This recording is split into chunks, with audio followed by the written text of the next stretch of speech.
జగన్మోహన్ రెడ్డి గారు ఎప్పుడూ మహిళలకి ఎంతో గౌరవించే వ్యక్తి. అసలు తెలుగుదేశం పార్టీ అధ్యక్షులైన చంద్రబాబు నాయుడు గారే కోడలు మగబిడ్డను కంటానంటే అత్త వద్దంటుందా అంటూ మహిళలు పుట్టుకునే కించపరిచిన వ్యక్తి మనందరం చూసాం. అలాగే ఆ రోజు స్పీకర్గా ఉన్న కోడెల శివప్రసాద్ గారు ఏమన్నారు ఆడది వంటింట్లో ఉండాలి, కారు షెడ్లో ఉండాలి అంటూ చాలా నీచంగా తక్కువ చేస్తూ మాట్లాడడం జరిగింది. ఎందుకు ఆ ఎమ్మెల్యే అయిన బాలకృష్ణ గారు ఏం చెప్పారు, మహిళలకి కడుపైనా చెయ్యాలి, ముద్దైనా పెట్టాలి అంటూ చాలా మాటల్లో చెప్పలేనంత దారుణంగా మాట్లాడడం జరిగింది. ప్రతి సందర్భంలో కూడా మహిళల్ని కించపరుస్తూ మాట్లాడింది మీ పార్టీ నాయకులు. అలాగే మీ పార్టీ నాయకులు ఇష్టం వచ్చినట్టుగా మహిళల్ని తక్కువ చేస్తూ అవమానిస్తూ వాళ్ళకి ఇచ్చిన హామీలు అమలు చేయకుండా మీరు పబ్బం గడుపుకుంటూ ఉండే పరిస్థితి. మహిళా సాధికారత కోసం, మహిళా రక్షణ కోసం, మహిళలను ఆర్థికంగా ఉన్నత స్థానంలో కూర్చోబెట్టడం కోసం జగనన్న పెద్దపీట వేయడం జరిగింది. మహిళలకి ఎంతో గౌరవించే వ్యక్తి మా అధ్యక్షులైన జగన్మోహన్ రెడ్డి గారు అనేది ఈ రాష్ట్ర ప్రజలందరికీ కూడా తెలుసు. అసలు జగనన్న ముఖ్యమంత్రిగా ఉన్నంతకాలం కూడా తమ సొంత అన్న ముఖ్యమంత్రిగా ఉంటే ఎలాంటి భద్రతా భరోసా పొందుతారో అంతటి భద్రతా భరోసాని ఈ రాష్ట్రంలో ఉన్న మహిళలు పొందిన విషయం అందరికీ తెలుసు. అసలు కూటమి వాళ్ళు ఎన్నికల టైంలో చెప్పిన అబద్ధపు హామీలు నమ్మి ఓట్లేసిన వాళ్ళు ఈరోజు బాధపడుతూ ఉన్నారు. గుడిలో ఉన్న దేవుడిని వెలివేసి మళ్ళీ దేవుడు రావాలని ఇప్పుడు ప్రార్థన చేస్తున్నామే, అలాంటి పరిస్థితి మాకుందని ఈరోజు బాధపడుతూ ఉండే పరిస్థితి. జగన్మోహన్ రెడ్డి గారు ఈసారి ముఖ్యమంత్రి కాకపోవడంతో సంవత్సర కాలంలోనే ఎన్నో కష్టాలు ఈ రాష్ట్ర ప్రజలు అనుభవిస్తూ ఉన్నారు. ముఖ్యంగా మహిళలు అనుభవిస్తూ ఉండే పరిస్థితి మనం చూస్తూ ఉన్నాము. వీళ్ళ దిగజాడు రాజకీయాలకి, తప్పుడు రాజకీయాలకి మహిళల్ని వాడుకోవడం, దాన్ని మేము తీవ్రంగా ఖండిస్తూ ఉన్నామని తెలియజేస్తూ ఉన్నాను.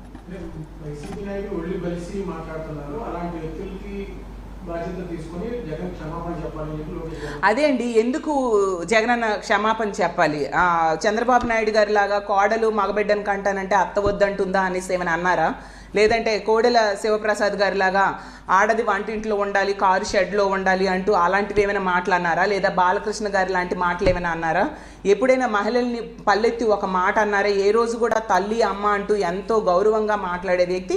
అంతేకాకుండా తన పాలనలో ఇచ్చిన హామీల్లో మ్యాక్సిమం లబ్ధిదారులుగా మహిళల్నే చేసిన సంగతి మనం చూసాం. ఆ ఇచ్చిన హామీల్లో 99% నెరవేర్చిన సంగతి కూడా మనం చూసాం. మహిళల్ని రాజకీయంగా, ఆర్థికంగా, సామాజికంగా ఉన్న స్థానంలో కూర్చోబెట్టారు జగన్మోహన్ రెడ్డి గారు. అలాగే తీసుకుంటే మహిళల రక్షణ కోసం పెద్దపీట వేయడం జరిగింది. ఇలా అన్ని రకాలుగా మహిళల్ని ఉన్నత స్థానంలో కూర్చోబెట్టిన వ్యక్తి ఎందుకు క్షమాపణ చెప్పాలి? వాళ్ళంతటా వాళ్ళదే కథ, వాళ్ళదే స్క్రీన్ ప్లే, వాళ్ళదే డైరెక్షన్ అంతా వాళ్ళదే అయ్యుండి మహిళల్ని వాళ్ళే పంపి ఆ మహిళల వెనక టీడీపీ కార్యకర్తల నుంచి దాడులు వాళ్ళే చేయించి మళ్ళీ తిరిగి మా వాళ్ళ మీద బ్లేమ్ చేయడం ఎంతవరకు సమంజసమని నేను అడుగుతూ ఉన్నాను. మహిళల్ని ఎంతసేపు ఇలాంటి ర్యాలీలకు వాడుకునే బదులు వాళ్ళకి ఇచ్చిన హామీలు అమలు మీద దృష్టి పెడితే బాగుంటుందని నా ఉద్దేశం అని తెలియజేస్తూ ఉన్నాను.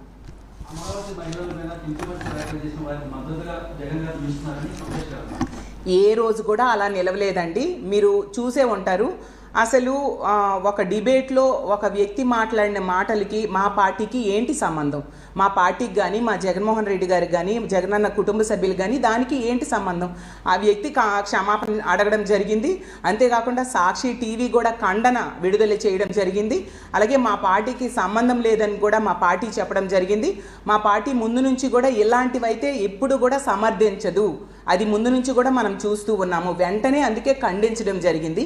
సంబంధం లేని విషయాల్ని వీళ్ళు ఈ విధంగా ఏదో ఒకటి డైవర్షన్ పాలిటిక్స్లో భాగంగా ఈ విధంగా చేస్తూ ఉండే పరిస్థితి మనకు అర్థమవుతుంది. ఎందుకంటే ఈరోజు ఇచ్చిన హామీలు ఏ ఒక్కటి వీళ్ళు నెరవేర్చలేదు.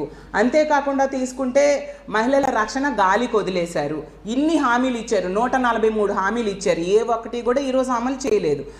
అంతేకాకుండా ఈ కూటమి ప్రభుత్వం అధికారంలోకి వచ్చాక విద్యుత్ ఛార్జీల ధరలు విపరీతంగా పెరిగిపోయాయి. అలాగే రిజిస్ట్రేషన్ ఛార్జీలు విపరీతంగా పెరిగిపోయి, మరీ ముఖ్యంగా నిత్యావసర సరుకుల ధరలు కూడా విపరీతంగా పెరిగిపోయాయి. కూటమి అధికారంలోకి వచ్చాక చంద్రబాబు నాయుడు గారు ముఖ్యమంత్రి అయ్యాక మనం చూసాం, అప్పులు 1,65,000 కోట్ల రూపాయలు, 1,65,000 కోట్ల రూపాయలు కేవలం సంవత్సర కాలంలో చంద్రబాబు నాయుడు గారు ముఖ్యమంత్రి అయ్యాక చేయడం జరిగింది. గతంలో జగన్మోహన్ రెడ్డి గారు 5 ఏళ్ళు కలిపి 3,30,000 కోట్లు అప్పులు చేస్తే అందులో సగం అప్పులు సంవత్సర కాలంలోనే చంద్రబాబు నాయుడు గారు చేసేశారు. అంటే పూర్తిగా పాలనా వైఫల్యం క్లియర్గా కనిపిస్తూ ఉంది. అంతేకాకుండా మనం చూస్తే మహిళల రక్షణ ఏ విధంగా గాలికి వదిలేశారు అనేది ఈ జరుగుతున్న సంఘటనలు బట్టి మనం రోజు చూస్తూ ఉన్నాం. ఈరోజు ఈ రాష్ట్రంలో ఉన్న ఆడబిడ్డలు ఈ కూటమి ప్రభుత్వంలో ఎలా బతకాలి దేవుడా అని బాధపడే పరిస్థితి. రోజు మహిళల మీద అత్యాచారం కానీ హత్య కానీ చూడని రోజు లేదు. ప్రతిరోజు చూస్తూ ఉన్నాం మనము. అంత దారుణంగా మహిళలకి రక్షణ కల్పించలేని పరిస్థితిలో అత్యంత నిర్లక్ష్యంగా మహిళల భద్రతని గాలికి వదిలేసిన పరిస్థితి మనం చూస్తూ ఉన్నాం. సో అన్ని రకాలుగా ఈ కూటమి ప్రభుత్వం ఈ సంవత్సర కాలంలో వైఫల్యం చెందింది కాబట్టి దాని నుంచి డైవర్ట్ చేయడానికి ఇలా లేని విషయాన్ని ఉన్నట్టుగా మాట్లాడుతూ జరిగిన సంఘటనని వక్రీకరిస్తూ ఇలాంటి పనులు వీళ్ళు చేస్తూ ఉన్నారు. అలా తీసుకుంటే టీడీపీ ఆఫీస్లోనే తెలుగుదేశం పార్టీ నాయకులు కార్యకర్తలు ప్రెస్ మీట్స్లో ఎంతో దారుణంగా మాట్లాడిన పరిస్థితి మనం చూసాం.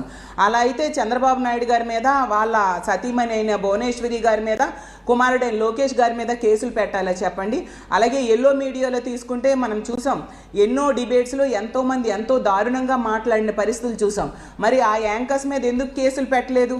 కాబట్టి ఇక్కడ ఈ సంఘటనలో మనకు క్లియర్గా అర్థమవుతుంది. ఇది ఖండించినా కూడా ఎంత దారుణంగా ప్రజాస్వామ్యం గొంతు నొక్కుతూ ఈ విధంగా పత్రికా ఆఫీసుల మీద దాడులు చేయడం చేస్తూ ఇలా డైవర్షన్ పాలిటిక్స్ చేస్తూ ఉండే పరిస్థితి. వీళ్ళ వైఫల్యాల్ని కప్పిపుచ్చుకోవడానికి ఇలాంటి పనులు చేస్తూ ఉన్నారనేది ఈ రాష్ట్ర ప్రజలందరికీ క్లియర్గా అర్థమైంది.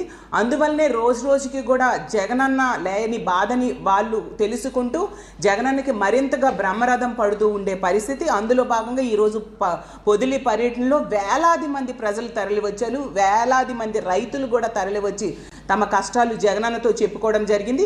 అసలు రైతుల్ని వీళ్ళు పూర్తిగా గాలికి వదిలేశారు. ప్రతి సందర్భంలో కూడా ఏ ఇష్యూలో అయినా జగన్మోహన్ రెడ్డి గారు వెళ్తేనా ఈ ప్రభుత్వంలో చలనం వస్తుంది. ఒక మహిళల మీద అఘాయిత్యం జరిగితే అక్కడికి జగన్మోహన్ రెడ్డి గారు వెళ్తేనా లేదా మా పార్టీ నాయకులు వెళ్తేనా వీళ్ళలో కొంచెం చలనం వస్తుంది. లేకపోతే ఎక్కడ వీళ్ళు పట్టించుకున్న సంఘటనలు లేదు అనేది ఈ రాష్ట్ర ప్రజలందరూ కూడా గమనించారు. కాబట్టి ఇలాంటి డైవర్షన్ పాలిటిక్స్కి, అలాగే ఇలాంటి కుట్ర రాజకీయాలకి, ఇలాంటి దిగజారుడు రాజకీయాలకి మహిళల్ని వీళ్ళు వాడుకుంటున్నారు. గత 3 రోజులుగా చూస్తున్నాం. సాక్షి ఆఫీసుల మీద దాడులకైతేనేమి, ఈరోజు పొదిలి పర్యటనలో ఏదో చేసేద్దాము అనేసి ఇలాంటి కార్యక్రమాలన్నింటికీ కూడా మహిళల్ని వీళ్ళు వాడుకుంటూ మహిళల్ని బలిపశువులుగా చేయడానికి వీళ్ళు పూనుకునే సంగతి మనం చూసాము. ముందు మహిళల్ని ఎలాంటి దిగజారుడు రాజకీయాలకి వాడడం కంటే వాళ్ళకి ఇచ్చిన హామీలు అమలు మీద మీరు దృష్టి పెడితే బాగుంటుందని నేను తెలియజేస్తూ ఉన్నాను.